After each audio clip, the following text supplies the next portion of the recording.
Captain James Morrison had served the royal family for 15 years. His tall frame stood straight as an arrow every morning at 6 o'clock sharp. His uniform was always perfect, his boots polished until they shined like mirrors. The other guards looked up to him. Everyone trusted him to keep the royal family safe.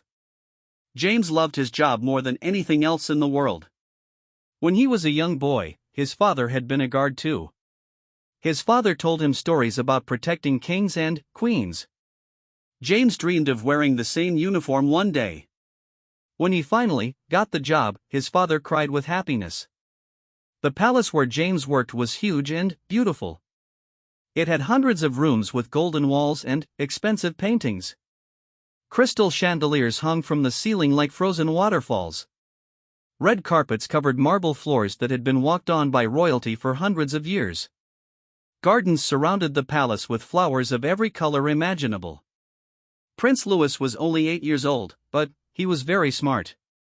He had blonde hair that always looked messy no matter how much his nanny tried to fix it. His blue eyes were always full of curiosity. He asked questions about everything he saw. The prince loved to explore the palace when he thought no one was watching him. James had been assigned to watch Prince Louis for the past 3 years. It was not an easy job.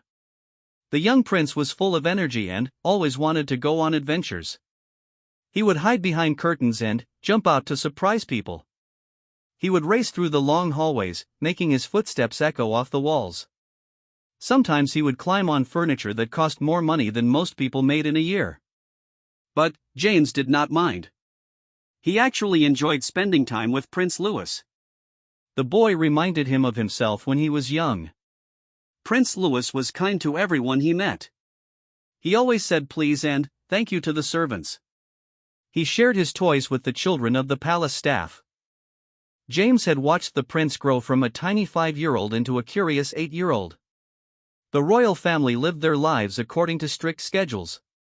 Every day was planned from morning until night. Prince Louis had breakfast at 8 o'clock. Then, he had lessons with his private teachers until noon. After lunch, he was supposed to have quiet time for reading or drawing. In the evening, he had dinner with his parents if they were not busy with royal duties.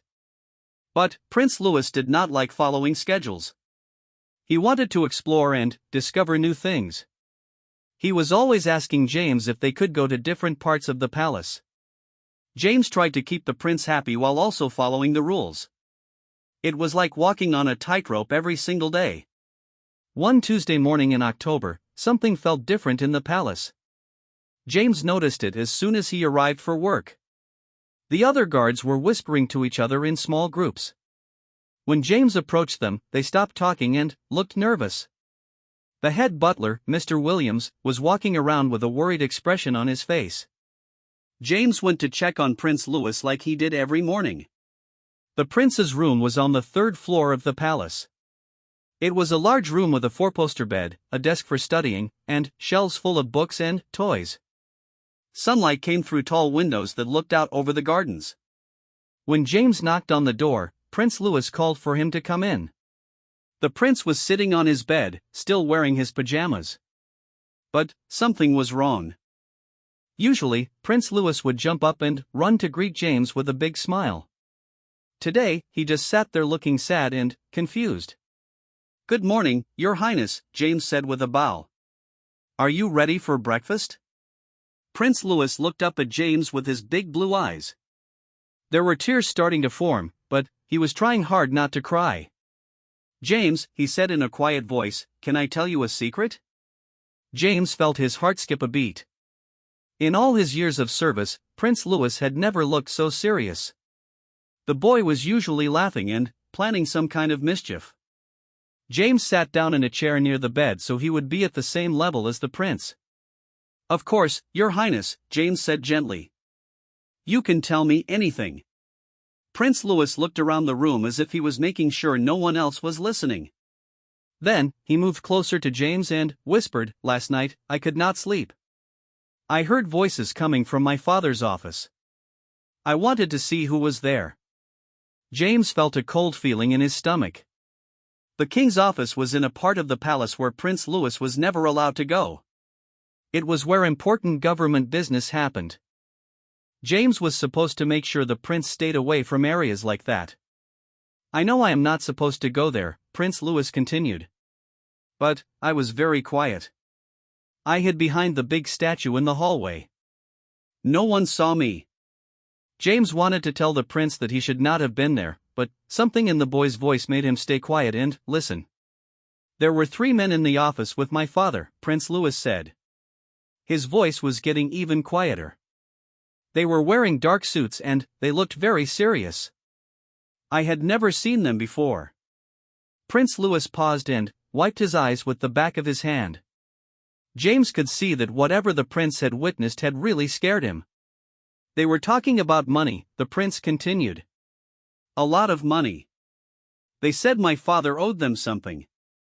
They said bad things would happen if he did not pay them back. James felt his blood turn cold. This sounded very serious. He had been trained to protect the royal family from physical dangers, but this sounded like a different kind of threat. Did you hear anything else, Your Highness? James asked carefully. Prince Louis nodded. One of the men said they knew about my mother's visits to the doctor. He said they knew she was very sick, but no one else knew about it.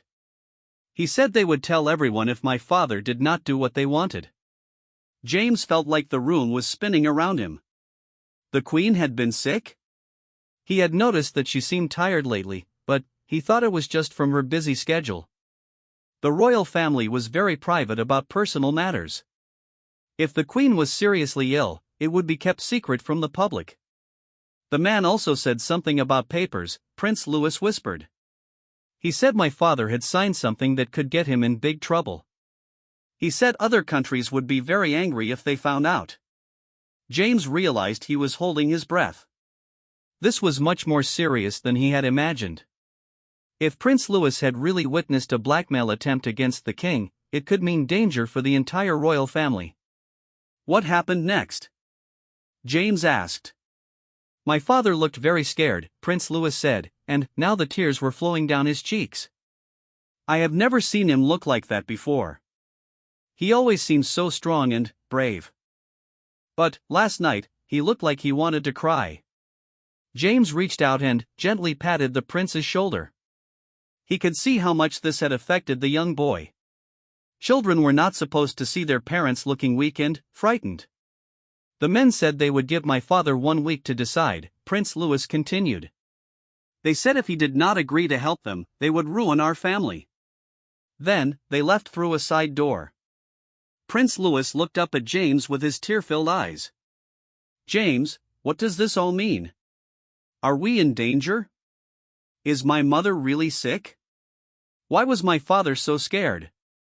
James felt his heart breaking for the young prince. No 8-year-old should have to worry about these kinds of adult problems. But, at the same time, James realized that Prince Louis might have witnessed something that could help protect the royal family. Your Highness, James said carefully, what you saw last night was very important. You were very brave to tell me about it. But, I was not supposed to be there, Prince Louis said. Am I in trouble? No, James said firmly. You are not in trouble.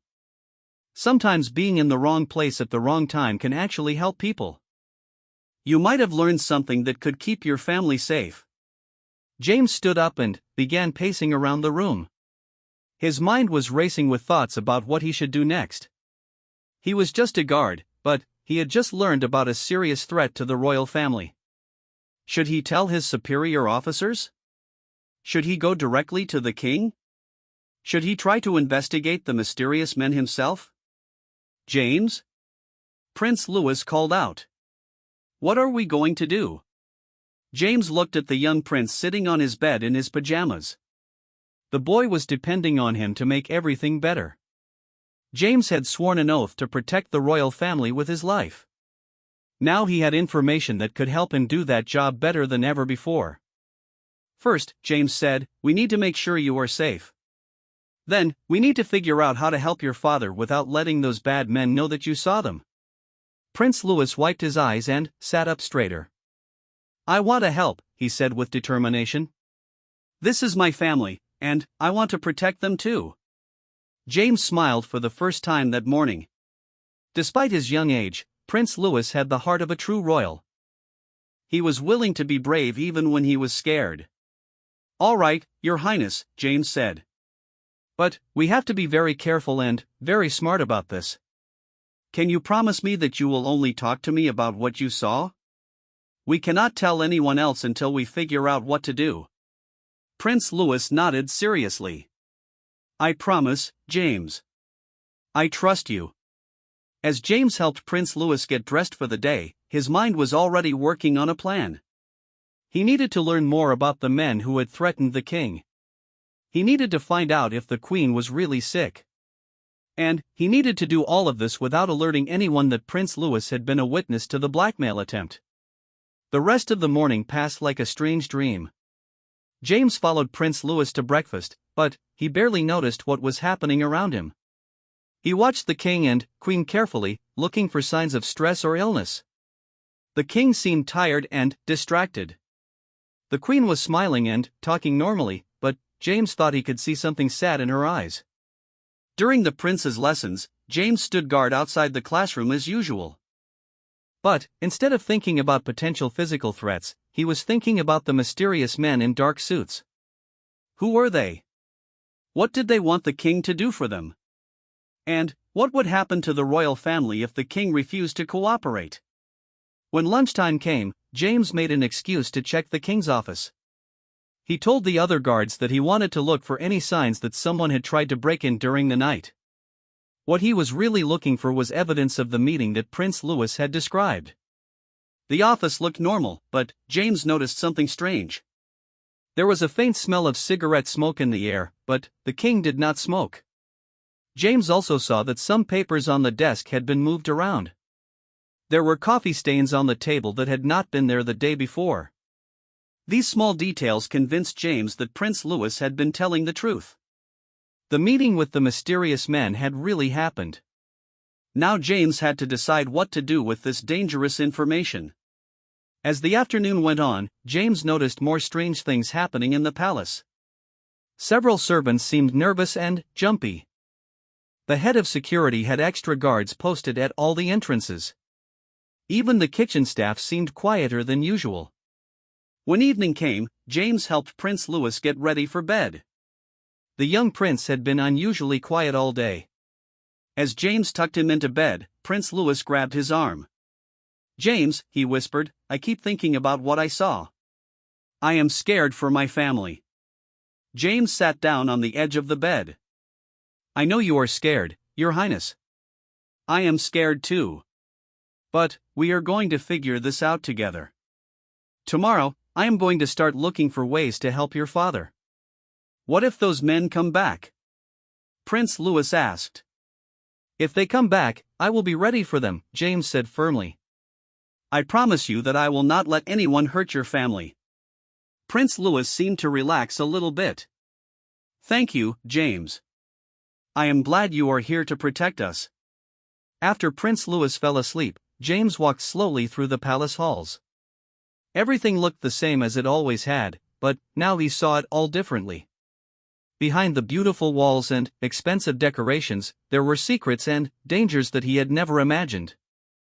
James thought about his father, who had also been a royal guard. His father had always told him that protecting the royal family was about more than just standing guard and watching for obvious threats. Sometimes the most dangerous enemies were the ones you could not see. As James made his final rounds of the night, he made a decision. Tomorrow, he would begin his own investigation into the men who had threatened the king. He would use every skill he had learned in his 15 years of service. He would be careful and smart, but he would not give up until he found a way to protect the royal family from this hidden danger. The palace grew quiet as midnight approached. James stood at his post outside Prince Louis's room, but his mind was far from quiet. He was already planning how he would track down the mysterious blackmailers and find out what they really wanted. What James did not know was that the men in dark suits were also making plans. They had noticed the extra security around the palace. They suspected that someone might have overheard their conversation with the king. and they were prepared to do whatever it took to keep their secret safe. The stage was set for a dangerous game between James, who wanted to protect the royal family, and the mysterious men, who would stop at nothing to get what they wanted. Prince Louis, with his innocent witness to their threats, was at the center of it all. As James stood guard through the long night, he could not have imagined how quickly everything would change. In just a few days, his world would be turned upside down, and he would face the greatest challenge of his life as a royal guard. The next morning started like any other day, but James felt like he was walking through a minefield. Every shadow seemed suspicious, every conversation might contain hidden meanings. He had barely slept the night before, his mind racing with plans and worries about how to protect Prince Louis and investigate the mysterious men. James arrived at the palace an hour earlier than usual. He wanted time to observe everything carefully before his duties with Prince Louis began. The morning shift of guards was just starting their rounds. James watched them closely, wondering if any of them had noticed anything unusual the night of the secret meeting. As he walked through the corridors, James paid attention to details he had never noticed before. Which servants had access to the king's office? Who cleaned that area of the palace? Who would have keys to the side door that the mysterious men had used to leave? Every person he saw became a potential source of information or a possible threat. The head of security, Colonel Harrison, was a man in his 50s with gray hair and sharp eyes. James had always respected him, but now he wondered how much Colonel Harrison knew about the situation. Should James tell him what Prince Louis had witnessed? Or could Colonel Harrison himself be involved somehow? James decided to test the waters carefully. When he encountered Colonel Harrison near the king's wing of the palace, James mentioned that he had noticed some unusual activity in the area lately. Unusual how? Colonel Harrison asked, his eyes narrowing slightly. Just some different smells, moved papers, that sort of thing, James replied casually. Probably nothing, but I thought you should know. Colonel Harrison nodded slowly. Good observation, Morrison. We can never be too careful. Keep your eyes open and report anything else you notice. James could not tell if Colonel Harrison's response meant he knew about the secret meeting or if he was genuinely concerned about security. This was going to be more difficult than James had hoped. When it was time to check on Prince Louis, James found the boy already dressed and sitting by his window. Prince Louis was staring out at the gardens, but James could tell his mind was somewhere else entirely. Good morning, Your Highness, James said gently. Prince Louis turned around quickly, as if he had been startled out of deep thoughts. Oh, James. I was thinking about yesterday. About what I told you. Have you remembered anything else? James asked. Prince Louis nodded. I remembered something about one of the men. He had a scar on his hand, right here, he said, pointing to the space between his thumb and first finger. And he wore a ring with a red stone in it. This was exactly the kind of detail James needed. A scar and a distinctive ring would help him identify the man if he saw him again. James made a mental note to ask around discreetly about anyone matching that description. That is very helpful, Your Highness, James said. You have a good memory. During breakfast, James watched the royal family more carefully than ever before. The king seemed distracted, often staring at his food without eating it.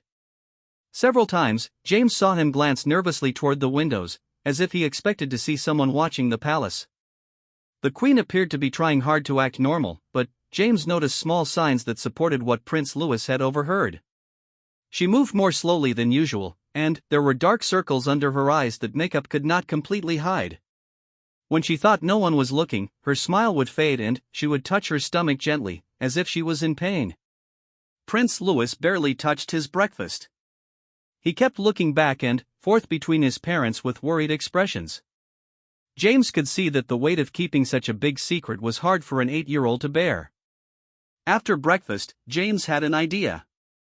He asked Prince Louis if he would like to take a walk through a different part of the palace today, somewhere they did not usually go.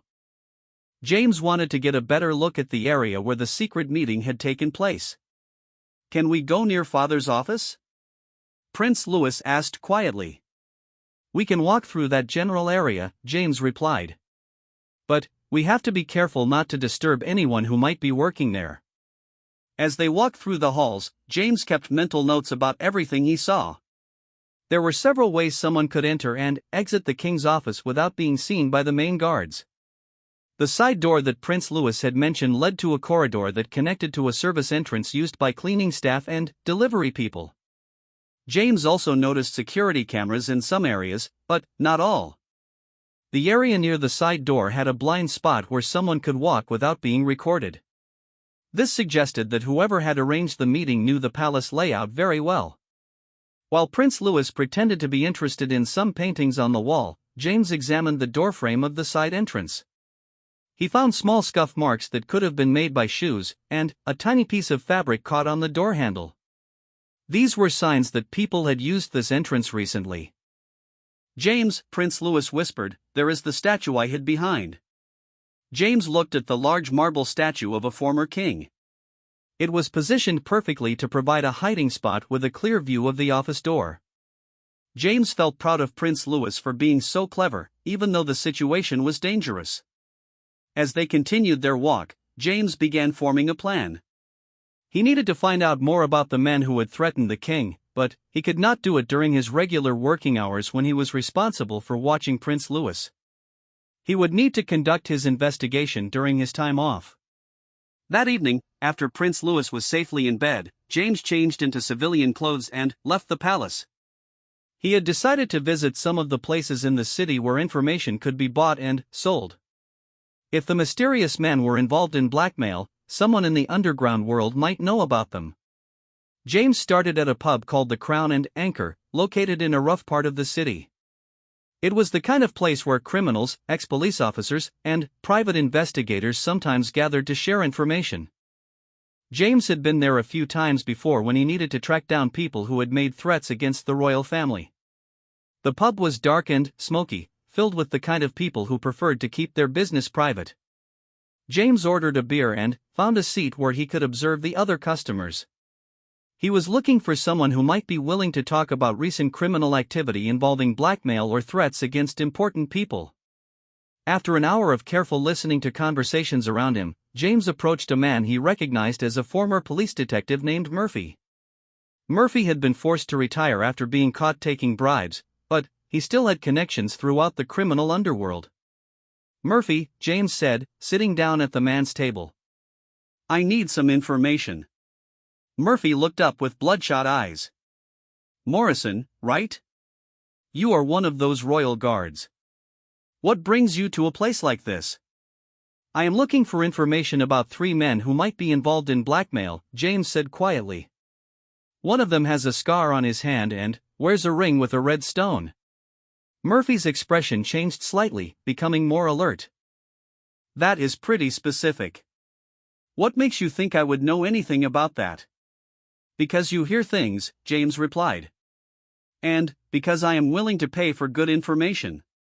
Murphy took a long drink of his beer while he thought. Finally, he leaned forward and spoke in a low voice. "There have been rumors lately about a new group operating in the city," Murphy said.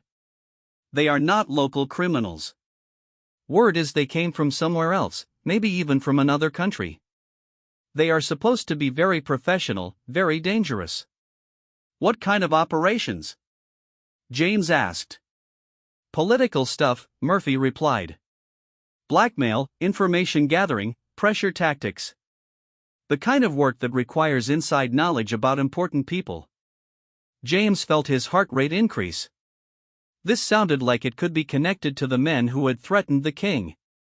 "Have you heard anything specific about them targeting government officials or important families?" James asked. Murphy glanced around the pub nervously before answering. "I heard they have been asking questions about certain high-profile people. Medical records, financial information, personal secrets. The kind of stuff that could destroy someone's reputation if it became public." "Do you know where I might find these men?" Murphy shook his head. "They do not socialize with the local crowd. But I heard they might be staying at one of the expensive hotels downtown. The kind of place where rich foreigners stay when they are doing business in the city." James thanked Murphy and paid him for the information. As he left the pub, his mind was racing with possibilities. If the men were staying at a hotel, he might be able to find them. But what would he do then? He was just one guard against what sounded like a professional criminal organization. The next morning, James felt exhausted from his late-night investigation, but he forced himself to focus on his duties with Prince Louis.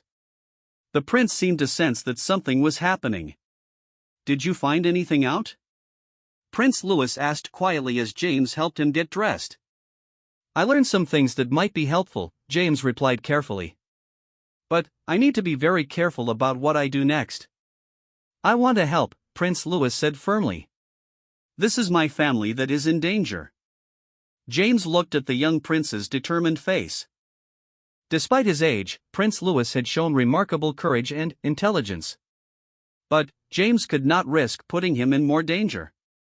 "The best way you can help right now is to keep acting normal," James told him. "If the bad men think someone knows about their plans, they might do something dangerous." During the morning lessons, James stationed himself where he could see both Prince Louis and the corridor outside the classroom. He was more alert than ever, watching for any signs of unusual activity in the palace. Around noon, James noticed something that made his blood run cold. A man in a dark suit was walking through the main hall, accompanied by one of the palace administrators. The man was well dressed and looked respectable, but James recognized something about his way of walking and the way he held his hands. James moved closer, pretending to adjust his position for better security coverage.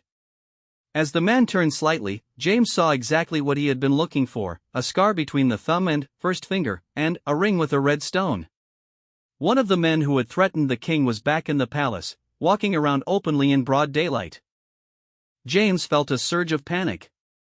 If this man was here during the day, it meant he had legitimate access to the palace somehow. This was much worse than James had imagined.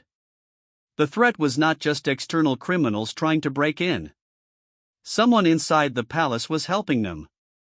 James watched as the man and the administrator walked toward the administrative wing of the palace. He needed to follow them, but he could not leave Prince Louis unprotected.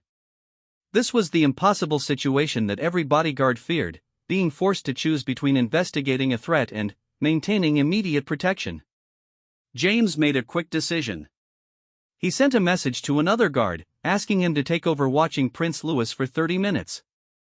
James claimed he had an urgent security matter to investigate. It was not exactly a lie.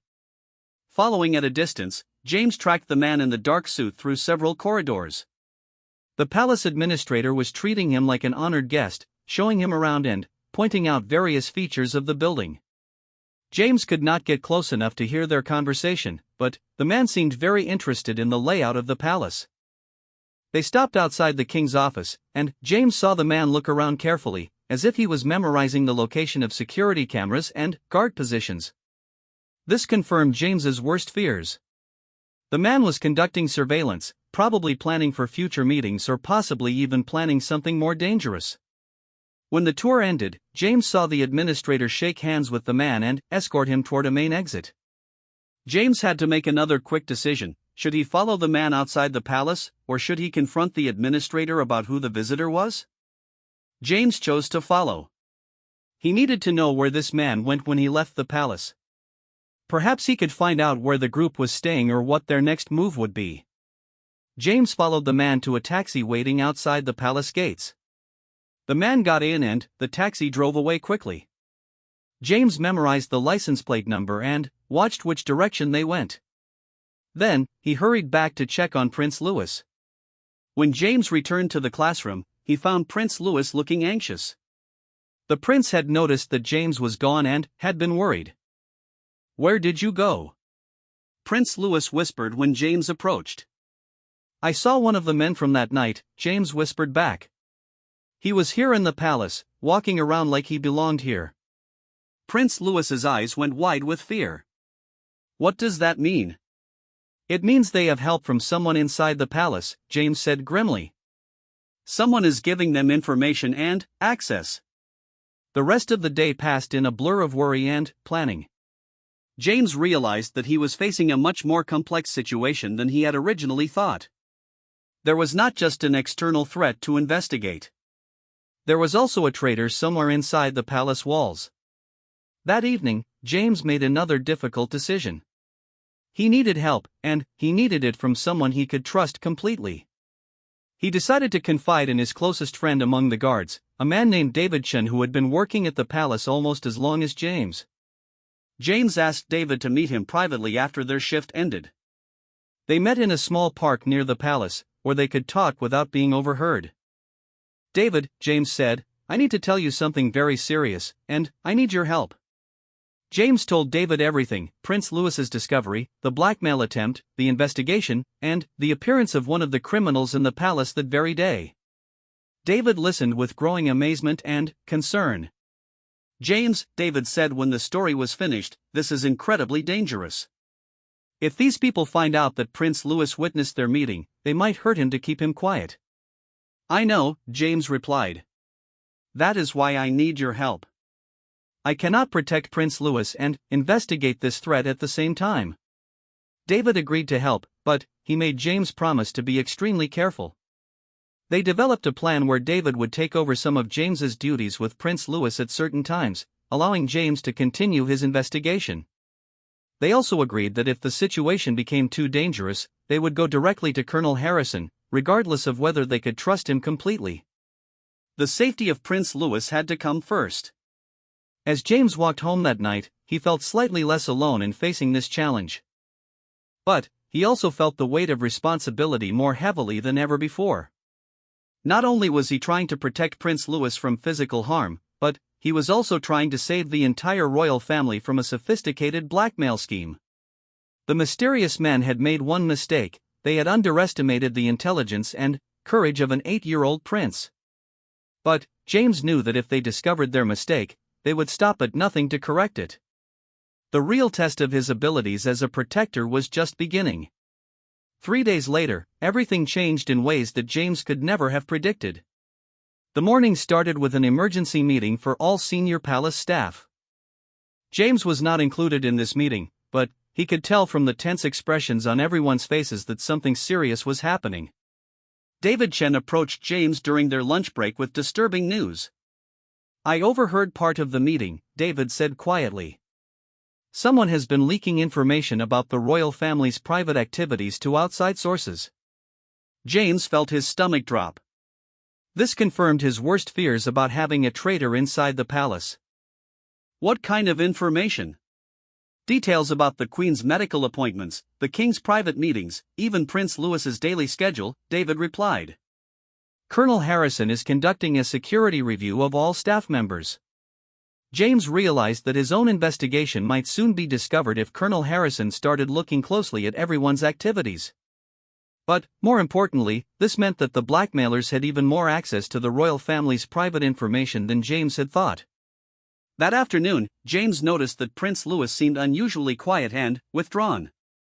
During his tutoring session, the prince kept glancing toward the windows and jumping at small sounds. When James asked if everything was all right, Prince Louis shook his head. "I heard my parents arguing last night," Prince Louis whispered. "My father was saying that he could not wait any longer to make a decision about something. My mother was crying." James felt a chill run down his spine. The deadline that the blackmailers had given the king was approaching. In just a few days, they would expect an answer about whether he would cooperate with their demands. "Did you hear what they were arguing about specifically?" James asked gently. "My father said he would not let anyone hurt our family, but he did not know how to protect us," Prince Louis replied. "My mother said she was scared about what would happen if people found out about her illness." James realized that the royal family was falling apart under the pressure of the blackmail threat. The king was torn between protecting his family's secrets and refusing to give in to criminal demands. The queen was suffering both from her illness and from the fear of public exposure. And Prince Louis was watching his parents struggle without understanding why. That evening, James made a decision that would change everything. He could not continue to investigate alone while the royal family suffered. He needed to take direct action, even if it meant putting himself in danger. James had obtained the license plate number of the taxi that had taken the scarred man away from the palace. Using his connections with former police officers, James had traced the taxi to a luxury hotel in the center of the city. Now he was going to confront the blackmailers directly. James waited until late at night, when his duties at the palace were finished. He changed into dark clothing and made his way to the Hotel Imperial, a five-star establishment where wealthy international visitors often stayed. The hotel lobby was elegant and dimly lit, with marble floors and expensive artwork. James positioned himself in the hotel bar, where he could observe the elevator and the main entrance. He ordered coffee and pretended to read a newspaper while watching for any sign of the men who had threatened the king. After 2 hours of waiting, James saw him, the man with the scarred hand and the red stone ring. He was sitting at a corner table with two other men in expensive suits. They were speaking in low voices and occasionally looking at documents that one of them kept in a leather briefcase. James moved to a position where he could hear parts of their conversation without being noticed. What he heard made his blood run cold. "The king is running out of time," one of the men was saying. "If he does not agree to our terms by tomorrow night, we proceed with the exposure plan." "What about the boy?" asked the man with the scar. "Are we certain he did not see anything that night?" "Our source in the palace says there is no indication that anyone knows about our meeting," replied the third man. "But we should be prepared for all possibilities." James felt his heart racing. They were talking about Prince Louis, and they were planning to move forward with their threats very soon. But, even worse, they had mentioned our source in the palace. Someone inside was definitely helping them.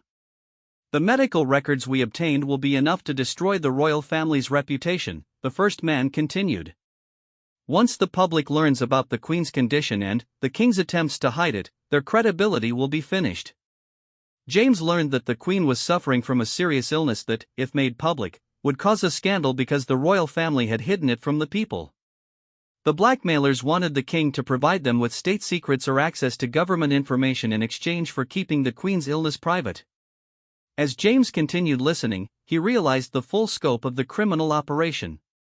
These men were not just random blackmailers. They were working for a foreign intelligence service, trying to gain access to national security information through blackmail and pressure. "Tomorrow we make contact again," the scarred man said. "If the king refuses, we release everything to the media within 24 hours. James had heard enough. He needed to get back to the palace immediately and warn someone about what was going to happen. But, as he stood up to leave, disaster struck. One of the men at the table looked in his direction and their eyes met. James saw recognition flash across the man's face. Somehow, the man knew who James was. "That is him," the man said to his companions, pointing at James. "That is one of the royal guards." James realized that he had been identified, probably through photographs provided by their inside source at the palace. His cover was blown, and now he was in immediate danger. James tried to walk calmly toward the hotel exit, but the three men were already getting up from their table. They moved to block his path, and James saw that other people in the hotel bar were also standing up.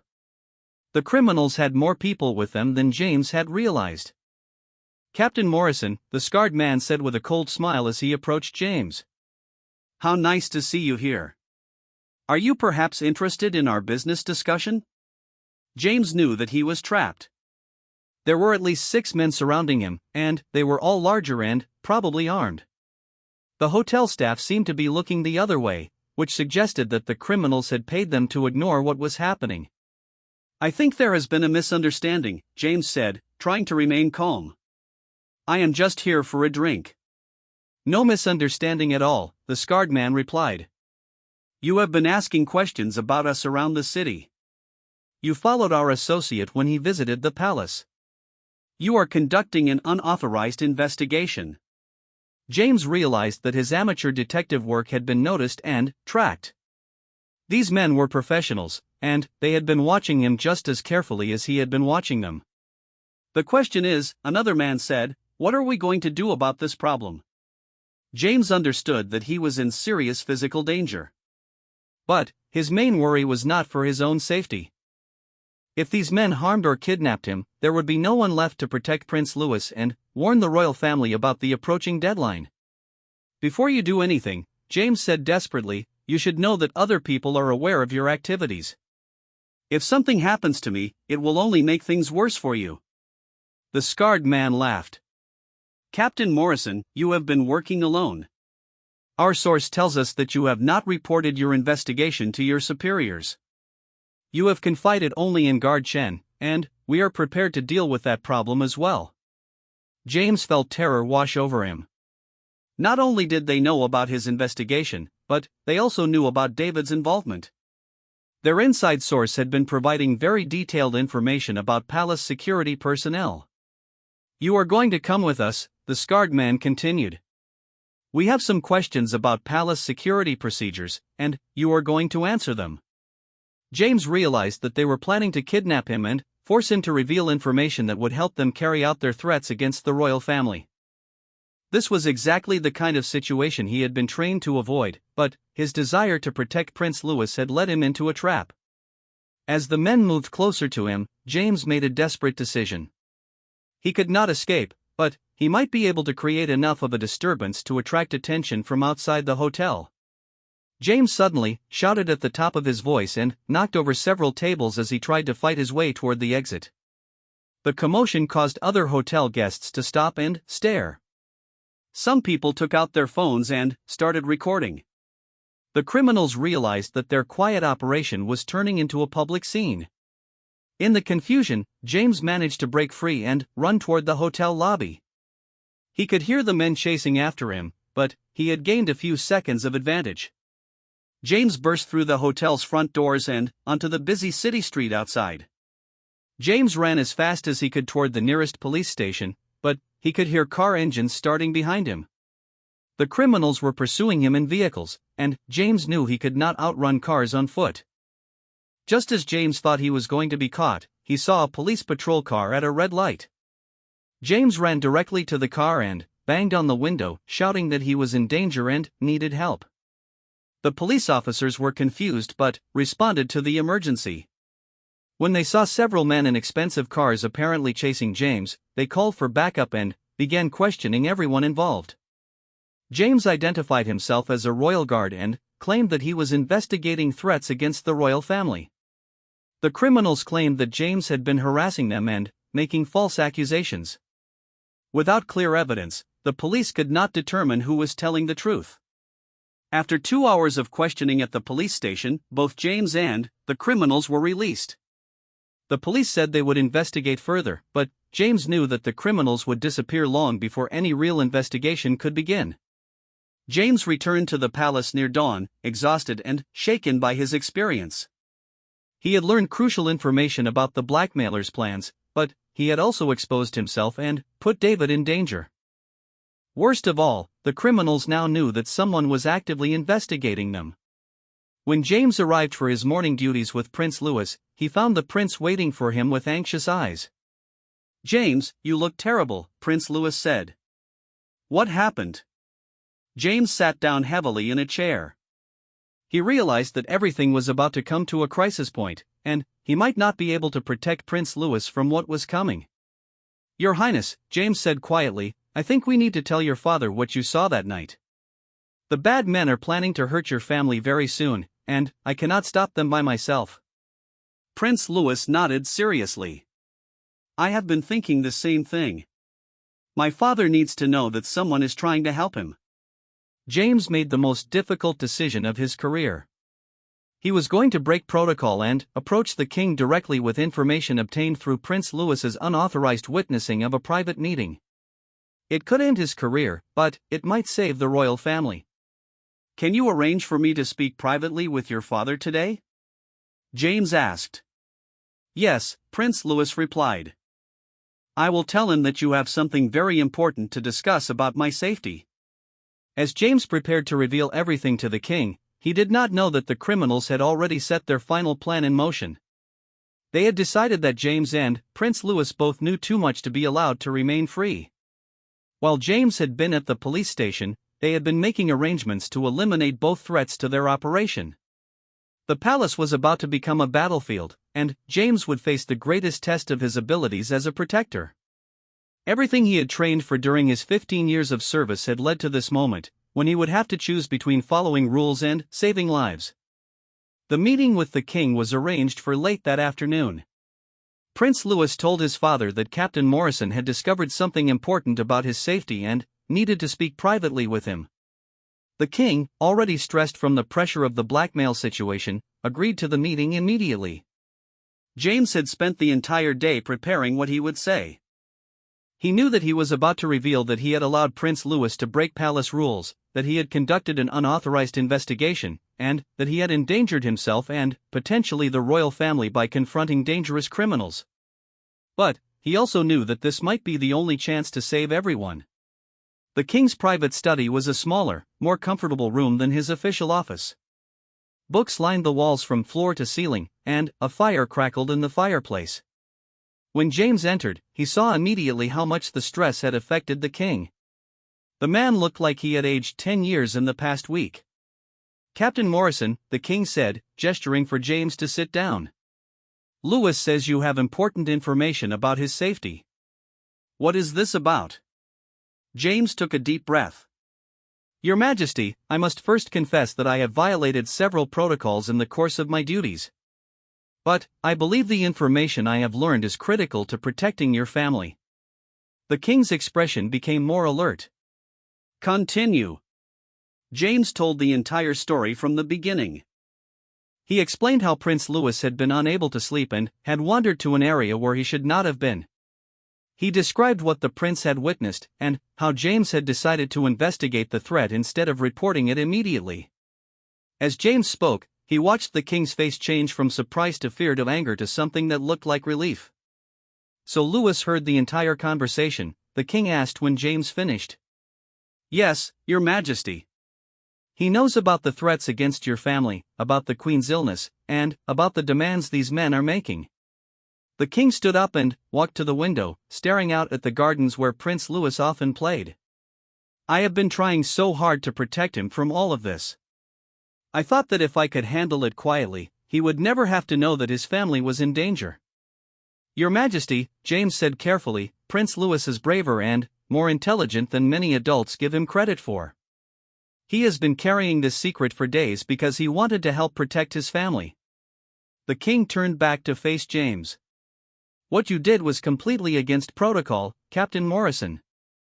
You should have reported this immediately to Colonel Harrison or directly to me." "Yes, your Majesty. I am prepared to accept whatever consequences you decide are appropriate. However," the king continued, "your investigation has provided us with information that we desperately needed. We now know much more about these criminals and their methods." James felt a small surge of hope. Perhaps he had not completely destroyed his career after all. "Tell me exactly what you learned at the hotel," the king commanded. James repeated everything he had overheard about the criminals' deadline, their plans to expose the Queen's illness, and their demands for state secrets. He also told the king about their inside source at the palace. The king's face grew dark with anger when he heard about the traitor among the palace staff. "Do you have any idea who this inside source might be?" "No, your Majesty, but they seem to have detailed information about security procedures and staff activities. It has to be someone with significant access." The king sat back down and put his head in his hands. "Captain Morrison, I am going to tell you something that I have not told anyone else. The demands these criminals are making. I cannot comply with them without betraying my country. But if I refuse, they will destroy my family's reputation and possibly endanger the Queen's life." James remained silent, understanding the impossible position the king was in. "The Queen's illness is very serious," the king continued. "If the stress of a public scandal worsens her condition, it could kill her. But the information they want me to provide would compromise national security and put many other lives at risk." "What kind of information do they want?" James asked. "Military defense plans, intelligence about our allies, economic information that could be used against our country," the king replied. "They are definitely working for a hostile foreign power." James realized that this was much bigger than a simple blackmail scheme against one family. This was an attack on the entire nation, using the royal family's personal crisis as leverage. Your Majesty, James said, based on what I overheard, they plan to contact you again tonight for your final answer. And they mentioned that if I or Prince Louis become too much of a threat, they are prepared to eliminate that threat. The king's eyes flashed with fury. They threatened my son? Not directly, but they know that Prince Louis witnessed their original meeting. If they decide that he is a danger to their operation. The king stood up abruptly. This ends tonight, Captain Morrison. I will not allow these criminals to threaten my family any longer. What do you plan to do, Your Majesty? I am going to call Colonel Harrison and tell him everything. Then, we are going to set a trap for these blackmailers when they come for their answer. James felt both relief and fear. Relief that the king was finally taking decisive action, but fear about what the criminals might do when they realized their scheme had been discovered. Your Majesty, there is something else you should know. They have been watching me since I started investigating them. They might be watching the palace right now. As if summoned by James's words, there was a knock on the study door. A palace aide entered with an urgent expression. Your Majesty, the aide said, there is a situation developing. Several unauthorized individuals have been spotted near the palace grounds, and Colonel Harrison requests your immediate attention. The king and James exchanged alarmed looks. The criminals had made their move sooner than expected. Captain Morrison, the king said, your first priority is to ensure Prince Louis's safety. Take him to the secure room on the 4th floor and stay with him until this is resolved. James saluted. Yes, Your Majesty. But, as James left the study, he realized that the situation was rapidly spinning out of control. The secure room the king had mentioned was designed to protect the royal family during emergencies, but James was not sure that anywhere in the palace was truly safe if the criminals had help from someone inside. James found Prince Louis in his tutoring room, where he was supposed to be studying mathematics. But, instead of focusing on his lessons, the prince was staring out the window with a worried expression. James, Prince Louis said as soon as he saw him, there are strange men in the gardens. I saw them from the window. James looked outside and felt his heart sink. There were indeed several men in dark clothing moving through the palace grounds. They were not making any attempt to hide, which meant they were confident they could accomplish whatever they had come to do. Your Highness, James said, we need to go to a safe place right now. As they hurried through the palace corridors toward the 4th floor, James could hear sounds of commotion from other parts of the building. Alarms were beginning to sound, and he could hear the voices of other guards organizing a response to the intrusion. But, when they reached the secure room, James made a horrifying discovery. The door was already open, and inside the room were 2 men in dark suits. One of them was the scarred man from the hotel. Captain Morrison, the scarred man said with a cold smile, how nice of you to bring Prince Louis to us. You have saved us the trouble of searching the entire palace. James immediately stepped in front of Prince Louis, his hand moving to his weapon. But, before he could draw it, he heard footsteps behind them. 2 more men had appeared in the corridor, blocking their escape route. I think you will find that resistance is pointless, the scarred man continued. We have control of the palace security systems, thanks to our friend on the inside. James realized that their inside source had not just been providing information. The traitor had actively helped the criminals infiltrate the palace and disable its defenses. What do you want? James demanded. We want Prince Louis to take a little trip with us, the scarred man replied. He has seen and heard too much. But, do not worry, Captain Morrison. If the king provides what we have asked for, the prince will be returned safely. James understood that they were planning to kidnap Prince Louis and use him as additional leverage against the king. This was exactly what James had sworn to prevent with his life. Prince Louis is under my protection, James said firmly. You will have to go through me to take him. That can be arranged, the scarred man said, nodding to his companions. What happened next seemed to occur in slow motion. The 2 men behind James moved forward to grab him. James spun around and managed to strike one of them, but the other got hold of his arm. At the same time, the men in the secure room moved toward Prince Louis. Run, Your Highness! James shouted. Prince Louis, showing the same courage and quick thinking that had led him to witness the original meeting, immediately darted between the men and ran down the corridor. He was small and fast, and for a moment it looked like he might escape. But the criminals had planned for this possibility. As Prince Louis rounded a corner, he ran directly into Colonel Harrison, who was standing in the middle of the hallway. James felt his world collapse as he realized the truth. Colonel Harrison, the head of palace security, was the inside source who had been helping the criminals all along. "Well done, Your Highness," Colonel Harrison said to Prince Louis with a false smile. "You have led us quite a chase." James fought desperately against the men holding him, but they were too strong and there were too many of them. He could only watch helplessly as Colonel Harrison took hold of Prince Louis. "Let him go!" James shouted. "He is just a child." "A child who knows too much," Colonel Harrison replied coldly. "Do not worry, Captain Morrison. If everyone cooperates, Prince Louis will not be harmed." But James could see in Colonel Harrison's eyes that the man was lying. The criminals had decided that Prince Louis was too dangerous to be allowed to live, regardless of what the king did. In that moment of desperate clarity, James made the decision that would define the rest of his life. He could not save himself, but he might still be able to save Prince Louis. James suddenly stopped struggling against the men holding him and pretended to collapse from exhaustion. As they loosened their grip slightly, thinking he had given up, James gathered all his strength and broke free. Instead of trying to escape, James charged directly at Colonel Harrison, tackling him and causing him to release Prince Louis. James shouted to the prince, "Go to your father. Tell him it's Colonel Harrison." Prince Louis ran as fast as he could toward the king's wing of the palace, while James fought desperately to buy him time. James knew he could not win against so many opponents, but every second he could delay them was another second for Prince Louis to reach safety. The last thing James saw before being overwhelmed was Prince Louis disappearing around a corner, hopefully on his way to warn the king about the traitor who had been trusted to protect the royal family.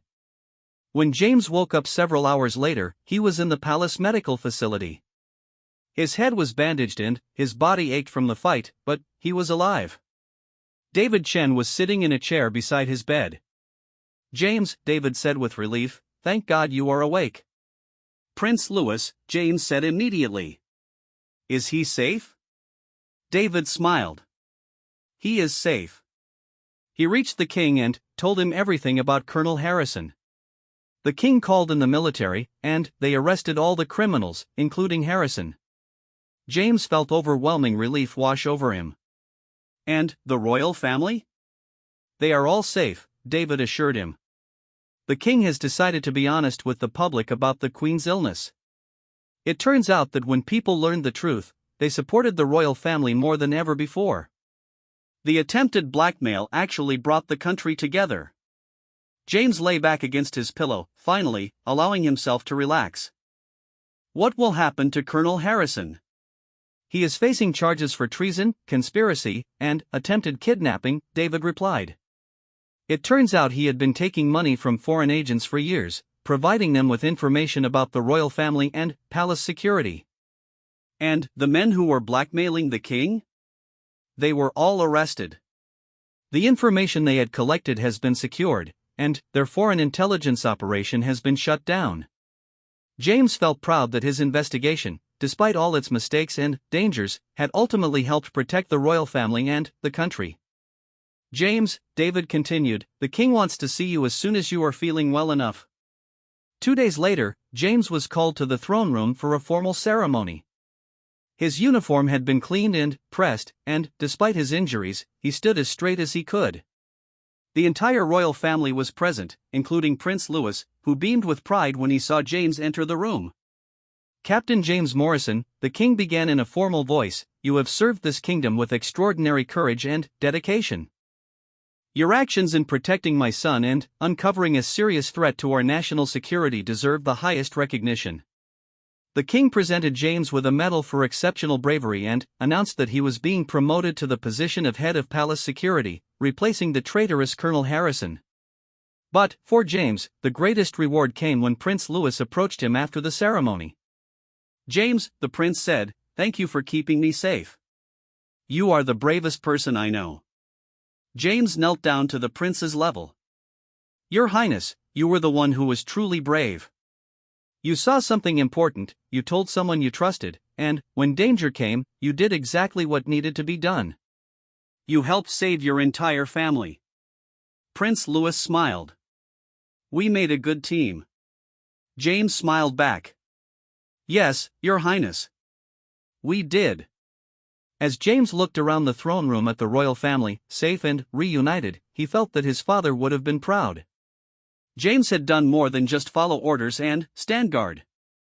He had used his intelligence, his courage, and his dedication to protect the people who had been entrusted to his care. The blackmail scheme had been defeated, the traitor had been exposed, and the royal family was stronger than ever. Prince Louis had learned that even children could make a difference when they were brave enough to do what was right. And James had learned that sometimes the most important part of being a protector was knowing when to break the rules in order to serve a higher purpose. His collapse after the revelation had not been from weakness, but from the overwhelming relief of knowing that his sacrifice had saved the life of the young prince he had sworn to protect. The palace returned to its normal routines, but everything was different now. The royal family was more open with the public, the security procedures were stronger, and the bond between James and Prince Louis had been forged through shared danger and mutual trust. Years later, when Prince Louis became king himself, he would often tell the story of the brave guard who had risked everything to protect his family. And James, though he never sought recognition for his actions, became a legend among palace guards as an example of what it truly meant to serve with honor and courage. The secret that Prince Louis had overheard had nearly destroyed his family, but, in the end, it had made them stronger and brought them closer together. And James Morrison, the royal guard who had collapsed from the weight of protecting such a dangerous secret, had proven that sometimes one person's courage and determination could change the fate of an entire kingdom.